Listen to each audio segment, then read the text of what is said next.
강혜신의 오늘의 미국.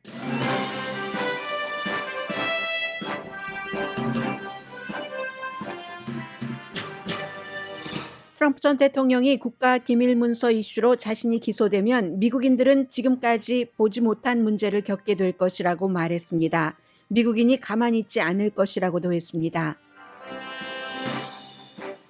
트럼프 전 대통령 집에서 압수한 기밀과 관련해 판사는 특별감찰을 임명했습니다. 법무부도 받아들이겠다고 한 인물입니다. 그러나 판사는 감찰 전에 자료를 검토하게 해달라는 법무부의 요청은 거부했습니다. 바이든 대통령은 혐오 폭력을 막기 위한 백악관 정상회의에서 백인 우월주의라는 독에 맞서 싸우겠다고 다짐하고 의회에 방안 마련도 제안했습니다. 국가가 올바른 방향을 향하고 있다는 답변이 7월에 비해 늘어났습니다. 플로리다 주지사가 망명 신청자들을 다른 주로 보낸 것에 대한 논란이 거셉니다. 공화당의 강경한 이민 정책을 지지하는 유권자도 많습니다. 그러나 플로리다주에서 발행되는 마이애미 헤럴드는 사설에서 국가가 인간을 정치적 이득을 위한 졸로 이용하고 있는 상황이 순수한 분노로 바뀌길 바란다면서 주지사를 비난했습니다. 캘리포니아주의 13개 카운티가 주택가격 변동에 있어 미국에서 가장 위험한 쉬운 군데 지역에 들어갔습니다. 샌버나디노와 리버사이드 카운티가 포함됐습니다. 캐시를 주고 집을 사는 사람들이 늘어납니다. 장기적으로 구조적 변화가 올 수도 있는 정도라고 악시오스가 보도했습니다. 백악관이 암호화폐 단속 방안 초안을 발표했습니다. 러시아는 전쟁에서 위축됐고 우크라이나는 탈환한 도시에서 또 다른 대량 살상 무덤을 발견했으며 미국은 우크라이나에 6억 달러를 추가 지원할 계획입니다. 여러분 안녕하십니까? 오늘의 미국 강혜신입니다. 이것이 경고인지 선동인지 협박인지 모를 말이 또 전직 대통령의 입에서 나왔습니다. 요즘은 트럼프 전 대통령을 주요 매체에서 인터뷰를 잘하지 않기 때문에 아주 영향력 있는 팟캐스터라든가 이런 사람들과 인터뷰를 많이 하고 있습니다. 보수적인 라디오 진행자인 휴 휴이트와 어제 인터뷰를 했는데 연방 법무부가 이제 연방 수사국을 통해서 압류한 그러나 지금 들여다보지 못하고 있는 판사의 판결에 의해서 그 자료에 대해서 본인이 그런 그 기밀을 잘못 취급했다 하는 것에 대해서 만약에 연방 법무부가 기소를 한다면 아마도 당신은 진행자에게 얘기하는 겁니다. 지금까지 한 번도 본 적이 없는 문제를 겪게 될 것입니다. 라고 했습니다. 그러니까 당연히 이 휴 휴이트 진행자는 며칠 전에 린즈 그레이엄 연방 상원 의원이 얘기한 것처럼 그렇다면 트럼프 전 대통령을 왜 기소했느냐 하면서 사람들이 길거리에 나가서 폭동을 일으킬 것이다. 의사당 폭동 사건과 비슷한 그럴 수도 있다고 얘기를 했죠. 나중에 조금 주워 삼키기는 했지만 그것을 염두에 두고 역시 진행자도 그 큰 문제라는 것이 무엇을 의미하는 것인가라고 전 대통령에게 다시 물어봤습니다. 그러자 트럼프 전 대통령 이건 전매 특허입니다. 애매모호하게 얘기하는 것. 큰 문제가 있을 것으로 생각한다. 큰 문제가 있을 것이다. 나는 미국인들이 참지 않을 것이라고 생각한다. 참을 것이라고 생각하지 않는다. 정확하게는 이렇게 얘기를 했습니다. 그러니까 이 보수적인 진행자가 글쎄요, 이 기존 미디어가 트럼프 전 대통령 당신을 폭력을 선동한다고 비난하면 어떻게 대처할 것입니까? 라고 물어봤습니다. 린지 그레이엄 의원이 트럼프가 기소되면 거리에서 폭력이 일어날 것이다 라고 얘기를 한 뒤에 같은 공화당의 정치인들로부터 공격을 받았던 점이기도 합니다. 폭력을 지금 선동하고 있는가? 의사당 폭동 사건을 겪고도. 이런 질문에 대해서 트럼프 전 대통령은 그게 뭐가 자극적이냐? 나의 말은 자극적이 아니고 그냥 내가 의견을 말하는 것뿐이다. 나는 우리나라 국민들이 나를 기소하는 것을 지지하지 않을 것이라고 생각한다. 이렇게 얘기를 했습니다. 그런데 사실 여론 자체는 조금 다른 것 같습니다. 많은 여론조사 결과가 있지만 트럼프 전 대통령 당시에 정말 트럼프 전 대통령을 비호했었고 보호했었고 지지했었고 또 그로 인해서 돈도 엄청나게 많이 벌었던 팍스뉴스의 여론조사 결과를 말씀드리겠습니다. 등록된 유권자의 65%, 트럼프 전 대통령을 지지하는 유권자 38%를 포함한 겁니다. 65%가 트럼프 전 대통령이 백악관에서 기밀 자료를 가지고 본인의 집으로 퇴임했다는 것은 부적절하다라고 답했습니다. 56%는 FBI 연방수사국이 트럼프 전 대통령의 플로리다 집을 압수수색한 것이 적절한 것이었다. 왜냐하면 뭐 수색 영장도 다 발부받고 했으니까 그렇게 답변을 했습니다. 그러면 또 다른 박스와는 다른 색깔의 NPR과 뉴스아워 PBS죠. 그리고 이제 항상 이 두 군데 기구는 마리스트와 함께 여론조사를 합니다. 미국 사람들 44%는 트럼프 전 대통령이 기밀 문서를 가져갈 때 이건 이미 불법이었다라고 답변했습니다. 이 44% 가운데는 공화당원은 5%밖에 포함되지 않습니다. 그러면 나머지는 민주당과 무당파라는 얘기죠. 또 다른 17%는 공화당원의 20%를 포함한 수치입니다. 뭔가를 트럼프 전 대통령이 꼭 무슨 불법이라고 얘기하진 않더라도 부적절한 뭔가를 했다라고 믿는다. 그러면 44% 불법이다와 뭔가가 조금 잘못됐어라는 17%를 합치면 61%가 됩니다. 그리고 공화당 의원의 10%를 포함해서 비윤리적인 것은 분명해라고 생각을 하면서 트럼프 전 대통령이 기소돼야지 된다. 그렇게 규명이 될 때 한 사람 47%입니다. 그리고 만약에 그가 기소된다면 미국인의 65%가 트럼프 전 대통령이 기소된다면 2024년도 대선에 출마하지 말아야지 된다고 답변을 했습니다. 65%가 이런 것이 왜냐하면 기소된다 할지라도 항상 법정에서의 문제는 몇 년 이어지기 때문에 대통령 후보로 출마하기 전에 결정이 되지 않을 수도 있죠.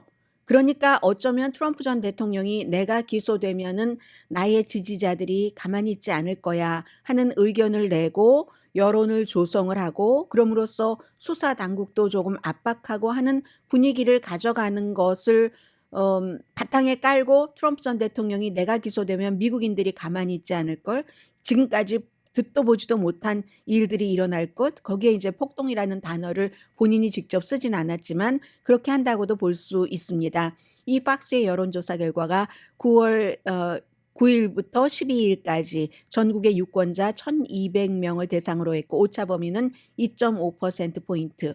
NPR 뉴스아워 PBS 마리스트의 여론조사도 8월 29일부터 9월 9일까지 1,236명의 미국 성인을 대상으로 해서 등록된 유권자가 아니기 때문에 오차 범위는 4.1%포인트입니다.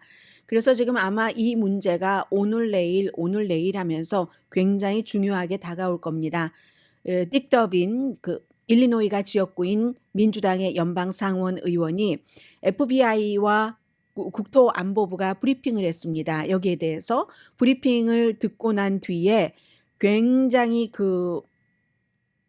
기밀 문서 지금 압수된 그런 문서의 위험 수위가 높다라고 얘기를 다시 한번 했고요. 그리고 사실은 이 내용보다 더 중요한 것은 만약에 이 같은 인터뷰를 트럼프 전 대통령이 무슨 팍스뉴스라든가 이런 것과 함께 했다면 더 빨리 보도가 됐을 텐데 뭐 보수적인 진행자이기는 합니다만은 휴 휴잇이라는 라디오의 진행자와 인터뷰를 했기 때문에 이제 오늘 아침에서야 많이 퍼졌고요.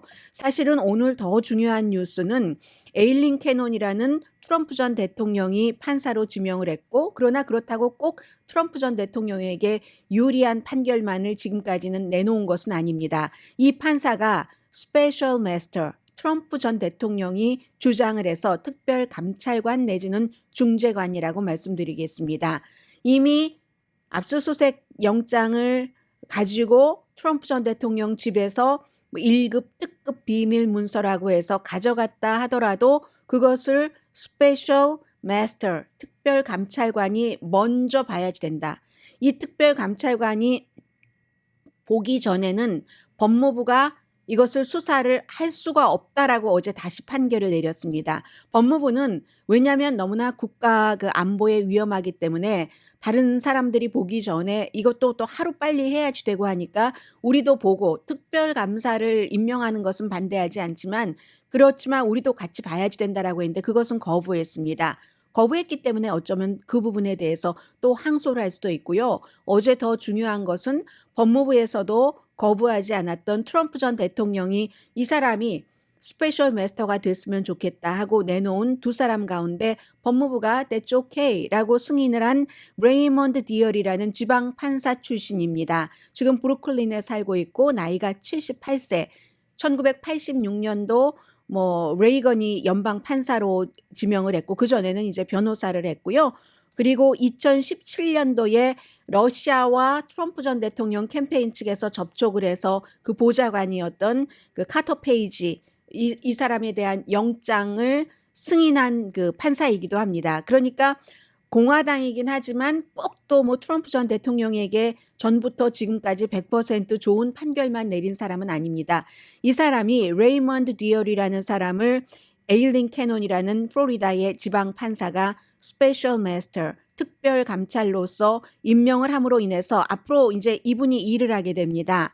수색한 문서 가운데서 행정특권이라는 법 원칙을 통해서 고객의 비밀 유지, 변호사와 고객 사이의 비밀 유지 등등 이런 것들을 해서 이제 빼야지 될 것, 수사관이 볼 수 있는 자료와 수사관이 볼 수 없는 자료를 이 특별감찰관이 가려내게 됩니다.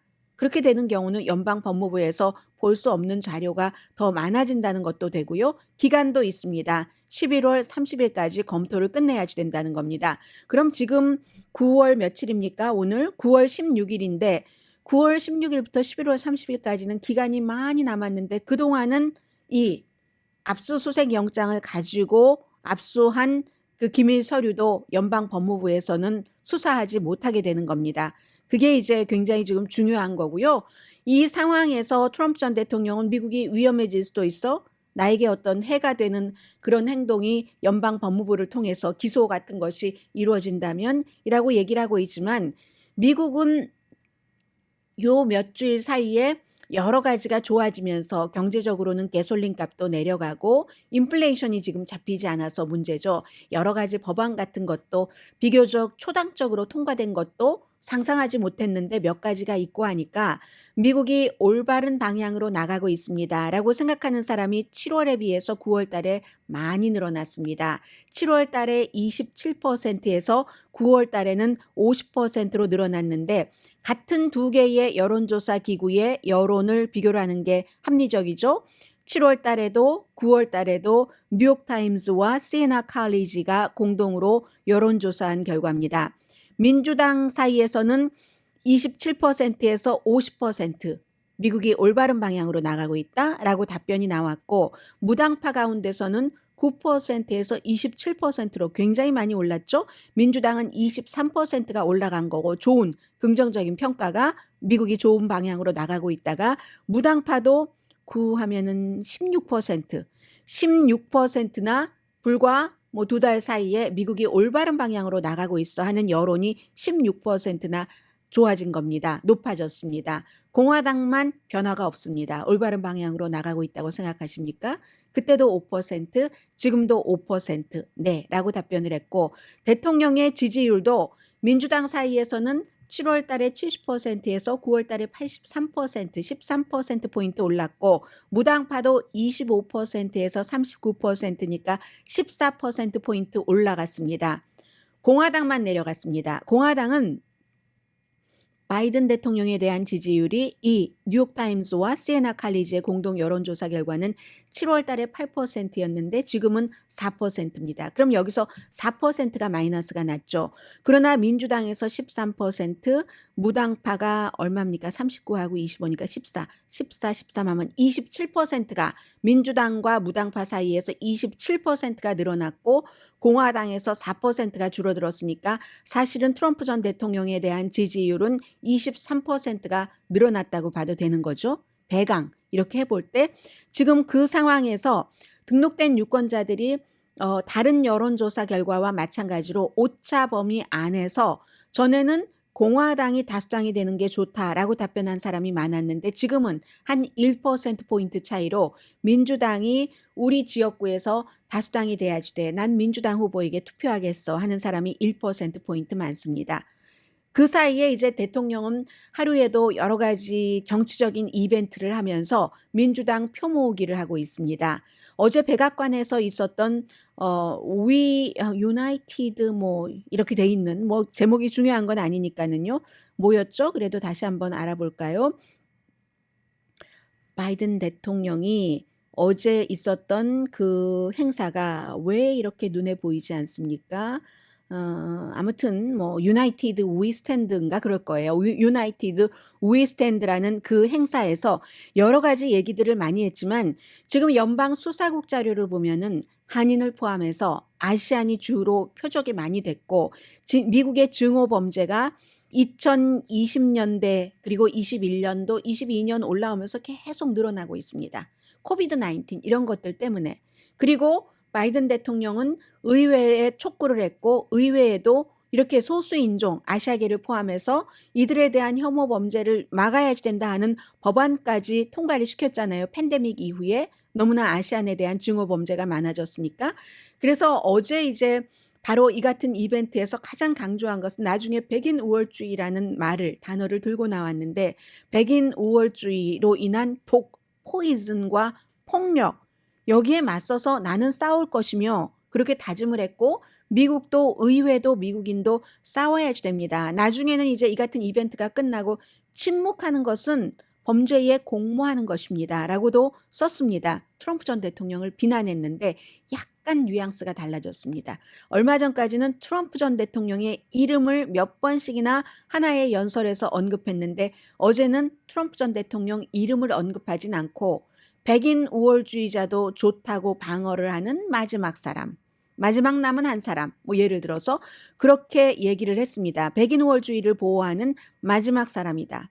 그리고 트럼프 전 대통령의 뿌리가 트럼프 전 대통령은 백인 우월주의자입니다. 여러분들 지지하시는 분들도 그건 아셔야 될 테고요. 의회가 소셜미디어가 이 같은 혐오 범죄, 증오 범죄를 뿌리는 것을 막아야지 됩니다. 그러니까 지금 여러 가지 지금 통과된 법을 통해서 유튜브라든가 많이 그 스스로 제어 장치를 발휘를 하고 있기는 합니다만은 트위터라든가 또 대표적인 페이스북이라든가 이런 데서 누군가 제3자가 올린 그런 내용으로 누군가가 폭력 범죄의 희생자가 됐을 때도 페이스북이나 유튜브나 트위터는 그 범죄에 대해서 처벌받지 않습니다. 보호를 받는 그런 법이 있어요. 제3자가 한 거기 때문에. 우리는 플랫폼만 제시를 했지. 자체 검열은 많이 하지만 이것도 바꿔야지 된다. 소셜미디어가 더 많은 책임을 져야지 된다. 이 얘기를 할 때 박수가 제일 어제 많이 나왔었고요. 우리 미국 사람들은 그런 사람들이 아니다. 범죄와 폭력을 너무 좋아하고 백인 우월주의가 당연하다고 얘기하는 그런 사람들이 아니다라고 얘기를 했습니다. 그러면서 이제 여러 가지 이제 소수 인종에 대한 범죄 같은 것도 어제 언급을 했었고 지난달에 설문조사 있었잖아요. 그래서 미국 사람들 5명 가운데 2명이 앞으로 10년 안에 어느 정도 정치적인 폭력, 내전이 일어날 가능성이 있다라는 사람이 5명 가운데 2명이나 됩니다. 그리고 이 똑같은 설문조사에서 미국 사람들의 3분의 2가 바이든 대통령이 집권한 이후에 정치적인 분열이 악화됐다고 믿는다라고 얘기를 했습니다. 이것은 바이든 대통령 자체가 분열을 만들어내는 것이라고 믿는 사람들도 있을 테고 그리고 트럼프 전 대통령이 대통령 자리에서 물러났지만 여전히 그의 영향력이 가셔지지를 않고 또 그를 등에 업고 자신들의 정치 재임을 노리는 그런 기성 정치인들도 있고 한 번도 정치를 해보지 않았지만 트럼프의 지지를 얻고 공화당의 예비선거 후보가 된 그런 극단적인 인물들이 무척 많기 때문에 이게 이제 누가 얼만큼 미국이 더 분열적이 되는데 나쁜 면으로 기여를 했는가 하는 것을 딱 그 퍼센티지로 나눌 수는 없지만 미국은 지난 4년 트럼프 전 대통령 집권 당시 그리고 트럼프 전 대통령이 나간 그 이후에도 아주 그 정치적인 분열 같은 것, 그 분열로 인한 폭력적인 마음, 또 폭력이 더 강하게 발생할 가능성 같은 것은 높아지고 있습니다.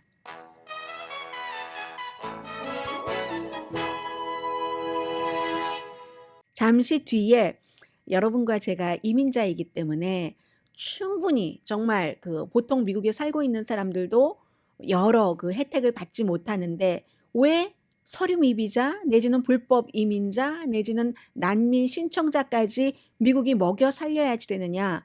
그건 아니지. 집단 속부터 해야지라고 생각하시는 분들도 상당히 많습니다. 그런데 미국의 이민 역사는 너무나 특별하고 그리고 미국이 그 이민 역사의 장점을 먹고 이렇게 자라기도 했고 그런 난민들을 받아들일 수밖에 없는 미국의 과오, 죄책감 같은 것도 있고 이 이민 문제를 함부로 딱 재단해서 말할 수 있는 사람이 없습니다. 아주 그 역사가라 할지라도 무척 어렵고 그런데 플로리다의 주지사가 어디로 가는지도 모르는 채 뭐 보스턴으로 간다고 속이기도 하고 하면서 전혀 망명 신청자들이 적응하기 어려운 그리고 그것도 망명 신청자들을 받아들일 준비가 돼 있지 않는 곳에 아주 예고도 없이 보냈습니다.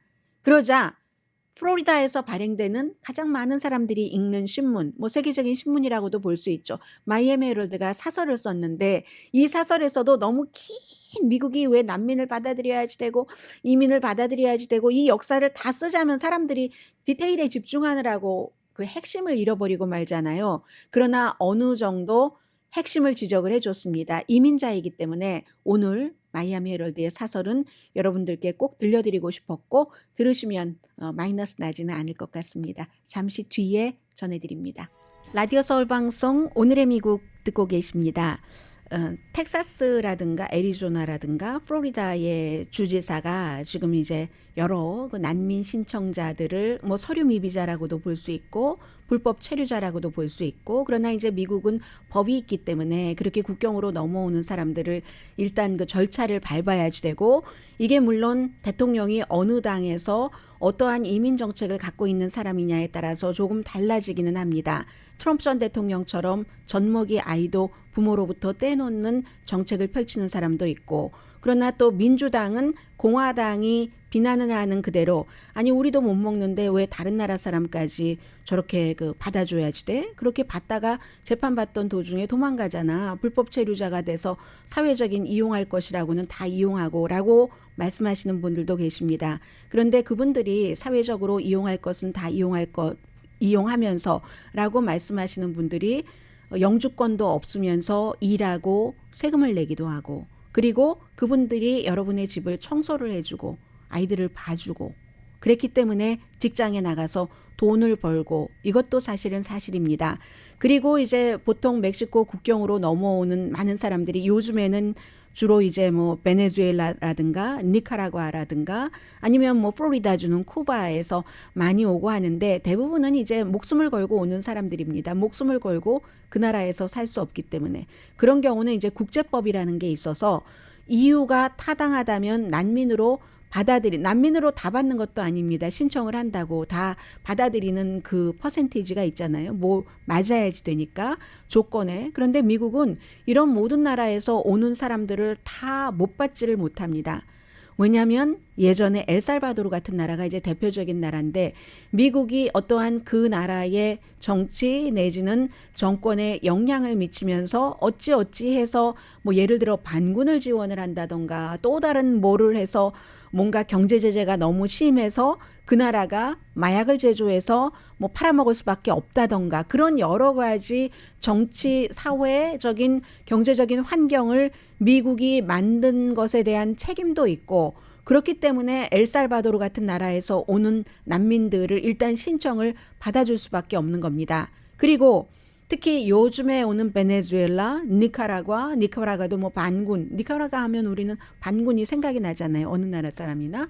그리고 이제 쿠바 이런 나라와는 트럼프 전 대통령 들어와서 쿠바는 오바마 시대에 뭐 하바나에 미국 기도 올라가고 이런 일이 있었지만 트럼프 전 대통령 시대에 다시 또 문이 닫히기도 했고 이런 나라들과 외교적인 관계가 지금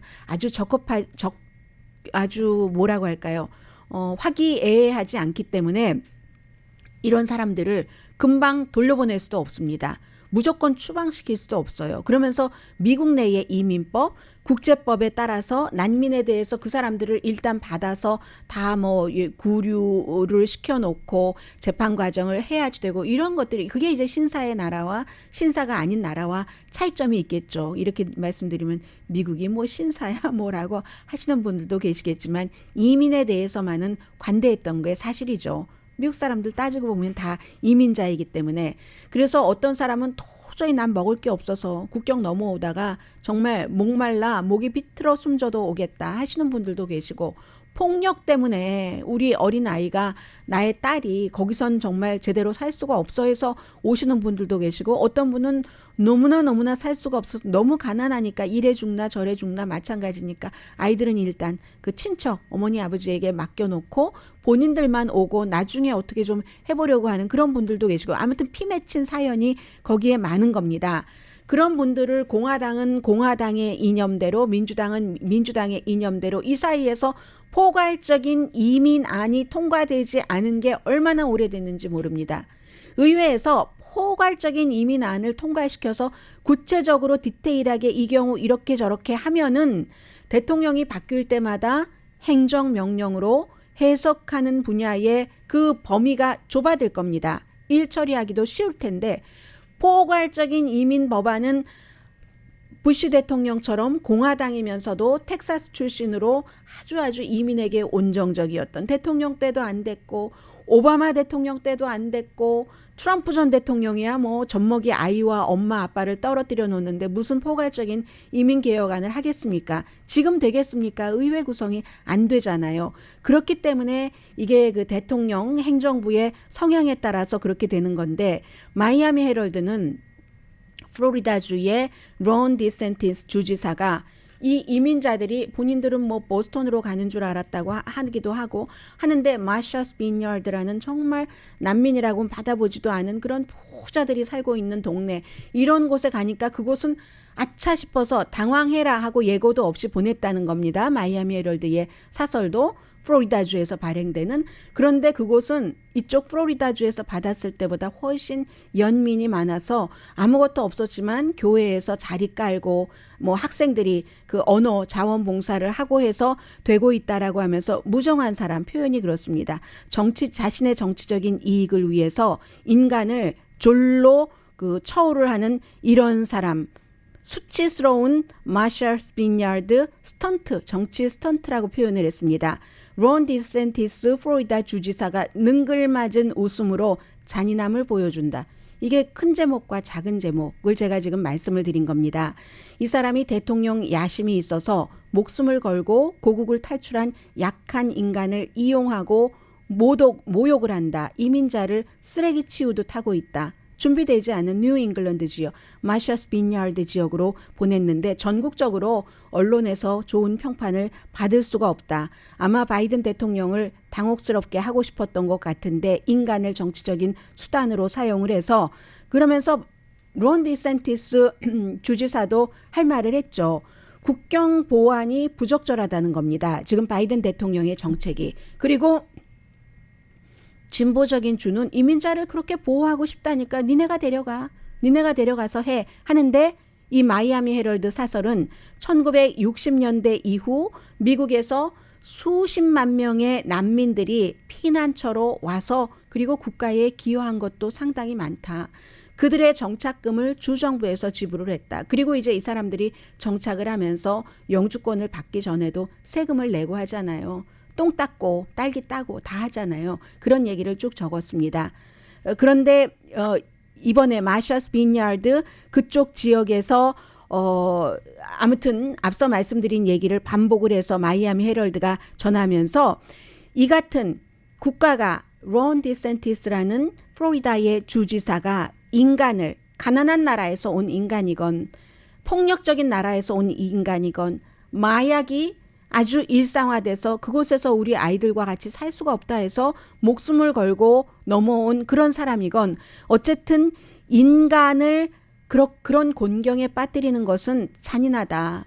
능글맞은 웃음을 지으면서 이 이민자들은, 이 난민 신청자들은 자신들이 그렇게 정치적인 졸로까지 인간적인 모욕으로 사용을 될 줄은 몰랐을 것이다 라고 얘기를 합니다. 일단 난민 신청자들이 국경에서 이제 가석방이 되죠. 그런데 이 마이애미 헤럴드가 마지막으로 이런 얘기를 합니다. 플로리다주에 거주하고 있는 모든 이민자들은 기억하셔야지 됩니다. 여러분들도 이제 특히 플로리다주에 뭐 쿠바에 공산주의가 싫어서 난민으로 배를 타고 오신 분들 참 많잖아요. 그래서 플로리다주가 이제 보수적인 주이기도 하고, 미국에 여러분들이 첫날 뭐 돈 많이 뭐 보따리 싸가지고 오신 그런 분들 말고요. 대부분의 이민자들을 얘기를 합니다. 여러분들께서 미국에 첫날 오셨을 때의 고통을 기억하셔야지 됩니다. 언어적으로, 경제적으로 얼마나 고통이에요. 그 시선 같은 것.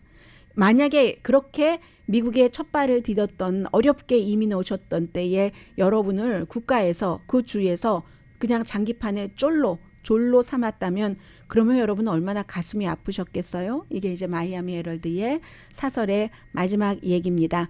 아마 백악관이 지금 오늘 뭐 국토안보부라든가 법무부 또 뭐 국무부 이런 관계 부처의 사람들이 모여서 이런 점들에 지금 플로리다주뿐만이 아니라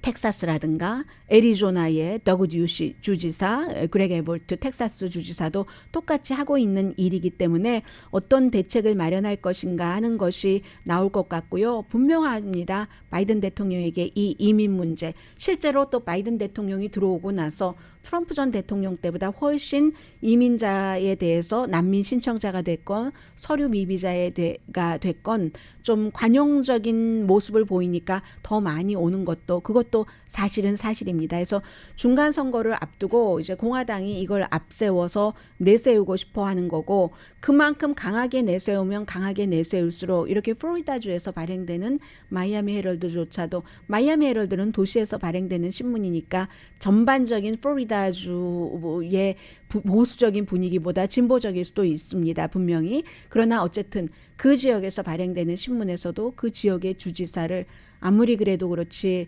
인간이 인간을 그렇게 대할 수 있어, 너는 유치한 인간이야, 이런 말 아니에요. 아무튼 정치인이지만 그렇게 이용한다는 것은 그런 사설을 실었습니다. 이 마샤스 비니아드 그 교회에는요 지금 뭐 기저귀 어린 아이들도 있거든요. 아무것도 모르는 엄마 아빠와 같이 온 아이들도 있고 하니까 뭐 그 어린 아이들은 뭐 칠판 같은 것을 마련해줘서 앞모습은 공개하지 않고 뒷모습에 막 이런 것도 보이고, 기저귀 같은 거, 헌금도 무척 많이 들어오고 있답니다. 그리고 이제 또 뭐가 있나요? 아, 이게 있네요. 대선을 앞두고 참 이 정치인들의 이런 그 뻔뻔스러운 손바닥 뒤집음을 기억을 해야지 되는데 또 기억 못하는 거예요. 그러니까 어떤 정치인들이 나오든지 사실은 딱 그 거의 유권자만큼이라고 생각하시면 됩니다.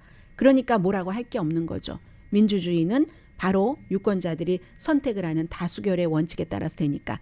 뉴햄프셔의 공화당 상원 후보 던 그 볼덕, 이 사람은 트럼프 전 대통령조차도 공식 지지하지 않은 문제가 많은 사람입니다. 그런데 이 사람이 딱 당선이 되고 나서는 입장을 확 바꿉니다. 입장을 바꿀 때가 있어요. 일단 예비선거에서는 자신이 민주당 성향인 것보다 조금 더 진보, 그리고 공화당에선 자신이 보수 성향인 그것보다 조금 더 보수로 가죠. 왜냐하면 오픈 프라이머리가 아니고서는, 당에 상관없이 선거 투표를 하는 것이 아니고서는 아무튼 그 당의 지지를 받기 위해서는 당색을 더 많이 띄어야지 되니까. 그래서 본선거에 가서 조금 그게 이제 좀 희석되고 이런 일이 있지만, 이건 근데 너무하다는 뜻에서 뉴스가 되는 겁니다.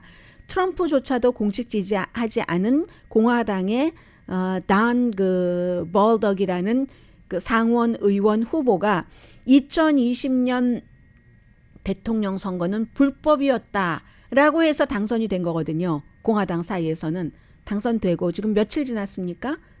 화요일이었으니까 오늘 금요일입니다. 며칠, 정말 잉크 안 말랐나요? 바이든이 이겼다. 그 선거는 합리적이었다. 라고 말을 바꿨습니다. 그런데 이렇게 해야지 더 많은 표를 이제 11월 달에 받을 수 있으니까. 정치인들은 이렇다니까요. 잠시 뒤에 주택시장에 대해서 말씀드립니다.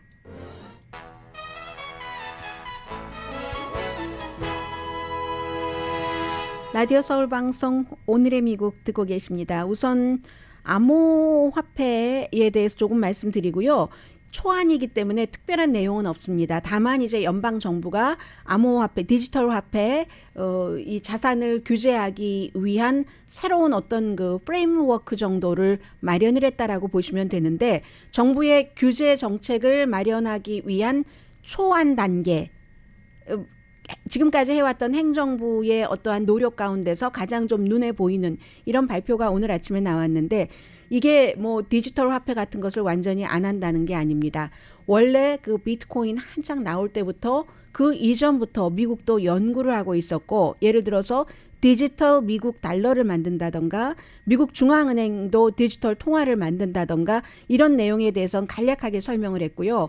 미국뿐만이 아니라 많은 나라에서 결국은 디지털 화폐를 만듭니다. 연구해서 이미 시험 단계에 들어간 국가도 있고, 아무튼 이런 부분. 그리고 암호화폐 사용자가 정말 그 처할 수 있는 위험 같은 것, 이런 것도 그 경고를 하고, 또 소비자 불만을 또 정부에서 조금 처리를 하기 위해서 지금보다 더 노력을 하겠다. 그러면서 규제라는 게 규제라는 것뿐만이 아니라 앞서 말씀드린 것처럼 연방 정부 차원에서도 디지털 화폐를 마련하는 것을 하는 것처럼 이 디지털 경제에서 이제 즉시 지불하는 것, 이런 그 좀 사용을 확장하도록 하는 것도 지금 연구한다고 했고요. 그거는 뭐냐면 조금 더 평등하게, 더 쉽게 디지털 화폐에 접근할 수 있도록 그 방향으로 나간다는 얘기입니다. 결국은 이게 뭐 도박이니 뭐니 뭐 부작용이 많으니 해도 이번에 정부에서 그 장단점을 지금도 여러 가지 분석을 하고 있지만, 분석을 해서 단점을 조금 보완을 하면서 결국은 디지털 화폐를 없애는 게 아니라 쓰는데 정부도 이제 가지고 쓴다, 그 방향으로 나간다는 것을 알 수가 있습니다. 브라이언 디즈 국가경제위원회 국장, 또 제이크 설리번 국가안보보좌관이 이제 여기에 다 들어가는 거. 이게 미국에서만 되는 게 아니라 국경을 초월해서 또 거래가 되기 때문에 이 분야에서도 항상 다수잖아요. 미국이 안 하면 그럼 중국도 하고 다 하는데, 러시아도 하고 하는데, 그럼 거기다가 다 뺏기고 손 놓고 있을 수는 없잖아요. 국제적인 경쟁이기 때문에 그 디지털 그 자산을 관리하는 생태계를 혁신하고 더 안전하게 만들어서 미국 것이 좋도록 미국이 주도적인 역할을 하도록 한다. 이게 지금 행정부의 방향입니다. 오렌지 카운티 레지스터를 보니까요, 아주 굉장히 그 미국에서 집값 변동이 위험한 주택 시장 많이 내려가고 하는 그런 곳을 쉬운 군데를 뽑았는데, 쉬운 군데 가운데서 13군데가 캘리포니아주입니다. 뉴욕시 주변이 9군데가 있고 그 시카고가 6군데가 있는데, 부동산 데이터 분석 회사 애텀이 한 거거든요. 그런데 이제 이렇게 부동산 시장이 막 침체가 된다면 여러 가지 요인이 있잖아요. 그 지역의 경제가 침체가 돼서 어떤 이유로든, 그래서 실업률이 늘어나고, 그럼 사람들이 집값을 못 내고 디폴트가 많아지고, 그런 여러 가지 이유로 감당할 수 없는 그런 사람들이 집에 대한 페이먼트 수준이 될 때, 그렇게 해서 결국은 뭐 576군데 카운티를 쭉 분석을 해서 했는데, 캘리포니아주가 36개 카운티인가 38개 카운티인가 그렇잖아요. 그런데 보니까 소득 당연히 기본적으로 하고요. 이 목록에서 50개 위험한 부동산 시장에서 캘리포니아주에서 가장 높은 순위는 15위입니다. 부트 카운티, 치노, 부트 카운티가 됐고, 그리고 뭐 23위에 멀시드, 북가주가 많아요. 남가주는 별로 없어요. 컨 카운티 24위, 샤스타 26위, 샌버나디노가 28위입니다. 50개 위험한 이 부동산 시장 침체 가능성에서 샌버나디노가 28위고, 리버사이드 카운티가 33위입니다. 그러니까 어찌 보면 전체적인 소득이 조금 낮은 곳이 더 위험하다는 얘기가 되고요.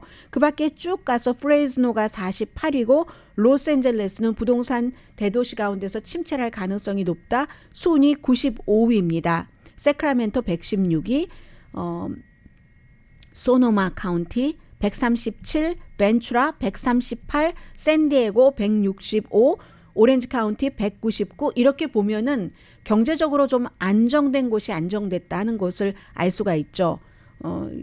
아무튼 그렇습니다. 그래서 거의 시카고를 제외하고는 가장 부동산 시장이 위험하다는 곳은 거의 남부라든가 중서부에 몰려 있습니다. 더 관심이 있으신 분들은 오늘 오렌지 카운티 레지스터 보시고요.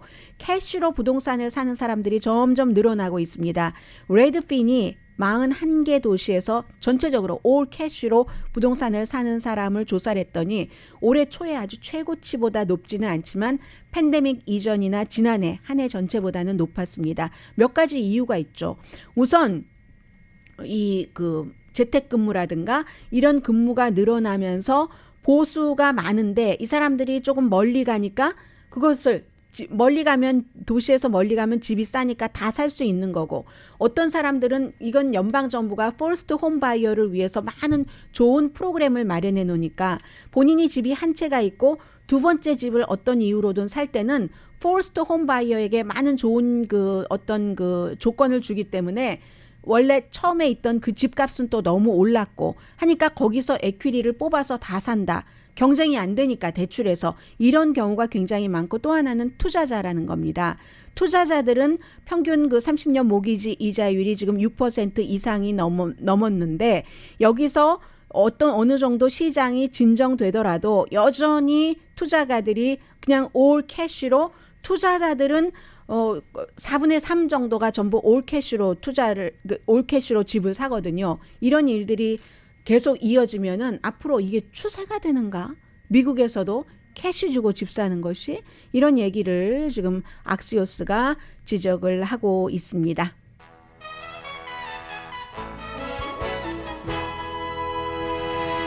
라디오 서울 방송 오늘의 미국 듣고 계십니다. 네. 우크라이나는 이제 지금 블라디미르 푸틴이 조금 불편한 위치고요. 시진핑 중국 국가주석이 심정적으로 동조를 해준다라고 했지만 그게 또 큰 도움이 되는 건 아니고 우크라이나가 탈환한 이줌이라는 도시에 들어가 봤더니 449의 시신이 공동으로 매장돼 있는 곳이 발견이 됐으니까 4월 달에 포격을 당했고 집중적으로 그리고 이제 며칠 전에 탈환을 했잖아요. 마리우폴, 부차 이런 지역에서 발견된 공동묘지와 같은 공동묘지고요. 미국은 지금 우크라이나가 잘하고 있기 때문에 이럴 때 지금 러시아가 약해진다 하면서 더 6억 달러를 추가로 안보 패키지로 지원을 하고 또 바이든 대통령이 러시아에 억류돼 있는 미국의 이제 올림픽 금메달리스트 선수였던 바이든 브리트니 그라이너, 바이든 대통령이 이제 브리트니 그라이너와 또 스파이 혐의로 지금 수감 중에 있는 폴 워렌 가족을 오늘 만난다고 하니까 대통령이 움직일 때는 지금 처음 만나는 거거든요. 항상 국가에서 국민이 어디에 잡혀 있다 하면 대통령이 첫 번째 그것을 풀어야지 되는 목적이 됩니다. 그런데 지금까지 가족들을 만나지 않았던 것은 러시아와 협상을 해서 확실히 이 사람들을 빼내올 수 있다 하는 그림이 안 그려졌기 때문이라고 생각이 됩니다. 오늘 만나는 걸 보니까 어느 정도 된 게 아닌가 그런 생각이 들고요. 엘라스카에서 이 방송 듣고 계신 분들 한 10년 넘어 만에 최고의 폭풍이 온다고 하죠. 로스앤젤레스는 지금 조금 더워지기 시작하는데요. 강혜신이었습니다.